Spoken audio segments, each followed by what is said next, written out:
ఇక ఖైరతాబాద్ గణేష్ వద్ద భక్తుల తాకిడి కొనసాగుతోంది. శ్రీ విశ్వశాంతి మహాశక్తి గణపతిని దర్శించుకోవడానికి భక్తులు బారులు తీరారు. సిటీలో వర్షం తగ్గడంతో భక్తులతో ఖైరతాబాద్ పరిసర ప్రాంతాలు సందడిగా మారాయి.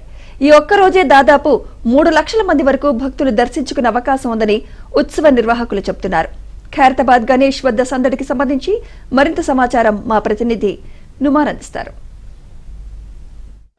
గణేష్ ఉత్సవాల్లో సెంటర్ ఆఫ్ అట్రాక్షన్ గా నిలిచేటటువంటి ఖైరతాబాద్ బడా గణేష్ దర్శనానికి భక్తులు పోటెత్తారు. సో పెద్ద ఎత్తున భక్తులు తరలి వస్తుండటంతో ఇటు ఖైరతాబాద్ పరిసర ప్రాంతాలంతా కూడా జైబోలో గణేష్ మహారాజ్ కి అంటూ గణేశుని నామస్మరణతో మారుమోగుతుంది. సో కిక్కిరిసినటువంటి భక్తులతో ఇటు ఖైరతాబాద్ పరిసర ప్రాంతాలంతా కూడా కోలాహలంగా మారాయని చెప్పొచ్చు. ప్రస్తుతం మనము ఖైరతాబాద్ బడా గణేష్ దగ్గర చూడొచ్చు. ఏదైతే ఇటు భక్తుల సంఖ్య విపరీతంగా పెరిగిందని చెప్పొచ్చు. చిన్న పెద్ద తేడా లేకుండా అందరూ కూడా ఇటు ఖైరతాబాద్ మహాగణపతిని దర్శించుకోవడానికి తరలి వస్తున్నటువంటి దృశ్యాలు కూడా మనకు కనిపిస్తున్నాయి. ఈ ఏడాది 69వ ఏట ఖైరతాబాద్ గణేశుడు 69 అడుగులలో 71వ ఏట ఇటు భక్తులకు కనువిందు చేస్తున్నటువంటి సిచ్యువేషన్ కనిపిస్తుంది. సో చెప్పండి, ఎవ్రీ ఇయర్ వస్తుంటారు మీరు? ఎవ్రీ ఇయర్ వస్తుంటామండి మేము. ఎలా అనిపిస్తుంది ఖైరతాబాద్? అంటే ప్రతిసారి చాలా బాగా సెక్యూరిటీ పెంచుతున్నారు, అంతా బాగుందండి ఇక్కడ. అంటే ఫస్ట్ డే కాబట్టి తొందరగానే అయిపోయిందండి. పిల్లలు ఉన్నారని కొంచెం వాళ్ళకి రిక్వెస్ట్ చేస్తే ఫస్ట్ డే కాబట్టి పంపించారు. మేబీ తర్వాత రోజులంటే పంపించరు కావచ్చు. అంటే చూడొచ్చు, ఇటు చిన్న పెద్ద తేడా లేకుండా అందరూ కూడా కుటుంబ సభ్యులతో కలిసి ఇటు ఖైరతాబాద్ గణేశుడి దర్శనానికి వస్తున్నారు. దాదాపు 600 మంది పోలీసులతో పటిష్టమైనటువంటి బందోబస్తును ఏర్పాటు చేసినటువంటి పరిస్థితి కూడా మనకు కనిపిస్తుందని చెప్పవచ్చు. మరోవైపు దాదాపు 300 మంది వాలంటీర్లను ఏర్పాటు చేశారు. ఇటు వాలంటీర్లు కూడా వచ్చినటువంటి వారికి ఎవరికి ఇబ్బందులు లేకుండా, తోపులాట జరగకుండా, ఎక్కడ గందరగోళమైనటువంటి వాతావరణానికి అవకాశం లేకుండా అన్ని రకాల జాగ్రత్త చర్యలు తీసుకున్నటువంటి పరిస్థితి కూడా మనకు కనిపిస్తుందని చెప్పవచ్చు. ప్రస్తుతం మనం చూడొచ్చు, ఏదైతే భక్తుల తాకిడితో అంతా ఒక సందడి వాతావరణం అయితే నెలకొన్నటువంటి సిచ్యువేషన్ కూడా మనకు కనిపిస్తుంది. ఖైరతాబాద్ ఉత్సవ నిర్వాహకులు రాజ్ కుమార్ గారు ఉన్నారు. రాజ్ కుమార్ గారితో మాట్లాడదాము. ఏర్పాట్లు ఎలా ఉన్నాయి ఏంటని కూడా అడిగి తెలుసు. రాజ్ కుమార్ గారు చెప్పండి, అంటే దాదాపు ఉదయం నుంచి వర్షం కురుస్తూనే ఉంది. వర్షంలో సైతం భక్తులు తరలి వస్తున్నారు. ఒక 2 రోజుల పాటు కూడా భారీ వర్షాలు ఉన్నాయి. ఎలాంటి జాగ్రత్త? ఖచ్చితంగా ఖైరతాబాద్ వర్షం పడదు, ఏం టెన్షన్ ఏం లేదు. వర్షం పడ్డా కానీ మేము దాని తగ్గట్టు జాగ్రత్తగా పాటిస్తాము. వచ్చే భక్తులు ఎటువంటి ఇబ్బంది కలగకుండా భగవంతుని దర్శించుకుంటారు. దాని ఏం టెన్షన్ లేదన్నమాట. ఎందుకంటే భక్తులు ఫస్ట్ రోజు ఏ విధంగా ఉంటారో 10వ రోజు కూడా అదే విధంగా ఉండే సిచ్యువేషన్ మనకు వచ్చింది. ఎందుకంటే భక్తుల తాకిడి చాలా పెరిగింది.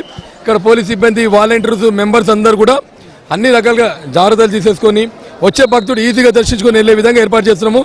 గణేశోత్సవ కమిటీ అధ్యక్షులు దానం నాగేందర్ గారు, వారితో పాటు మరి గౌరవ ముఖ్యమంత్రి రేవంత్ రెడ్డి గారు, సెంట్రల్ మినిస్టర్ కిషన్ రెడ్డి గారు, విష్ణువర్ధన్ రెడ్డి గారు, చింతల రామచంద్ర రెడ్డి గారు, ఖైరతాబాద్ కార్పొరేటర్ విజయారెడ్డి గారు, దాంతోపాటు సెంట్రల్ సిబి ఆనంద్ సార్, ప్రత్యేక శ్రీపి మేడం గారు, శిల్పవల్లి మేడం గారు ఇక్కడనే ఉండి అందరితోని కోఆర్డినేట్ చేసి వచ్చే భక్తులు ఈజీగా దర్శించుకు వెళ్ళే విధంగా ఏర్పాటు చేస్తూ ఉన్నారు. అంటే ముఖ్యంగా వీకెండ్స్లో మరింత పబ్లిక్ పెరిగేటటువంటి అవకాశం. సో వీకెండ్స్లో ఎలాంటి జాగ్రత్త చర్యలు తీసుకుంటారు? ఎందుకంటే కామన్గా మామూలు డేస్లోనే విపరీతంగా ఉంటారు, వీకెండ్ విపరీతంగా ఉంటుంది కదా. చూడండి, ఎందుకంటే ఇప్పుడు ఇక్కడ ప్రతి సంవత్సరం కంటే ఈ సంవత్సరం డబుల్ పోలీస్ ఫోర్స్ పెట్టారు. దాంతోపాటు మేము ప్రైవేట్ సెక్యూరిటీ కూడా పెట్టాము. ఈ తక్కువ ఉన్నది కొంచెము, బట్ రన్నింగ్లో అందరినీ కోఆర్డినేట్ చేస్తే వచ్చే భక్తులు ఈజీగా దర్శించుకొని వెళ్ళే విధంగా మేము ఏర్పాటు చేయడం జరుగుతూ ఉంది. అనగానే లడ్డూ ప్రసాదం. సో లడ్డూ ప్రసాదానికి సంబంధించి ఎప్పుడు వారికి చూడండి, లడ్డు అనేది ఇప్పటికీ సుమారు 10 లడ్లు వచ్చాయి మాకు. మరి తాపేశ్వరం కొంచెం వచ్చాయి, ఒక 50 కిలోల లడ్డు వచ్చింది. మరి వచ్చే భక్తులందరికీ ఆ లడ్డు అనేది 10వ రోజు తర్వాత మేము పంపిణీ చేస్తాము. మనం చూడొచ్చు, ఏదైతే వచ్చేటటువంటి భక్తుల కోసం అయితే ఎక్కడికక్కడ కూడా అన్ని రకాల జాగ్రత్త చర్యలు తీసుకునే విధంగా కూడా ఏర్పాట్లు చేస్తున్నామని కూడా ఉత్సవ నిర్వాహకులు అయితే చెప్తున్నటువంటి ఆ పరిస్థితి మనకు కనిపిస్తుంది. ప్రస్తుతం చూడొచ్చు, మొత్తం కూడా ఖైరతాబాద్ పరిసర ప్రాంతాల్లో ఒక కోలాహలమైనటువంటి వాతావరణం మనకు కనిపిస్తుంది. తండోపతండాలుగా భక్తులు అయితే తరలి వస్తున్నటువంటి దృశ్యాలు కూడా మనము చూడవచ్చు. దాదాపు ఈసారి 30 నుంచి 40 లక్షల మంది వరకు భక్తులు వచ్చేటటువంటి అవకాశం ఉందని కూడా ఉత్సవ నిర్వాహకులు చెప్తున్నారు. కుటుంబ సభ్యులతో పాటు అందరూ వచ్చేసి సెల్ఫీలు దిగుతూ, ఫోటోలు దిగుతూ, ఆడుతూ పాడుతూ సరదాగా ఖైరతాబాద్ మహాగణనాథుని దర్శించుకోవడానికి పెద్ద ఎత్తున తరలి వస్తున్నటువంటి దృశ్యాలు కూడా మనము చూడొచ్చు. సో ప్రతి ఒక్కరు కూడా ఖైరతాబాద్ గణేశుడిని దర్శించుకోవడానికి వస్తున్నటువంటి దృశ్యాలు మనకి ఇక్కడ కనిపిస్తున్నాయి. వచ్చేటటువంటి భక్తులు 3 వైపుల నుంచి కూడా 3 దారుల్లో కూడా ప్రత్యేకంగా బ్యారికేడ్లను ఏర్పాటు చేశారు. దాదాపు ఏదైతే లక్షలాదిగా ఈ ఒక్కరోజు దాదాపు 3 లక్షల మంది భక్తులు వచ్చేటటువంటి అవకాశం ఉన్నటువంటి నేపథ్యంలో పోలీసులు కానివ్వండి, దాంతో పాటు భద్రతా పరంగా కూడా అన్ని రకాల జాగ్రత్త చర్యలు తీసుకుంటూ వచ్చేటటువంటి భక్తులకు ఎలాంటి ఇబ్బందులు లేకుండా చర్యలు తీసుకుంటున్నామని కూడా ఉత్సవ నిర్వాహకులు అయితే చెప్తున్నటువంటి సిచ్యువేషన్ అయితే కనిపిస్తుందని చెప్పొచ్చు. ఇది ఖైరతాబాద్ దగ్గర ఉన్నటువంటి లేటెస్ట్ అప్డేట్స్. వీడియో జర్నలిస్ట్ తేజతో నుమాన్ యబీన్, ఆంధ్రజ్యోతి, ఖైరతాబాద్ నుంచి.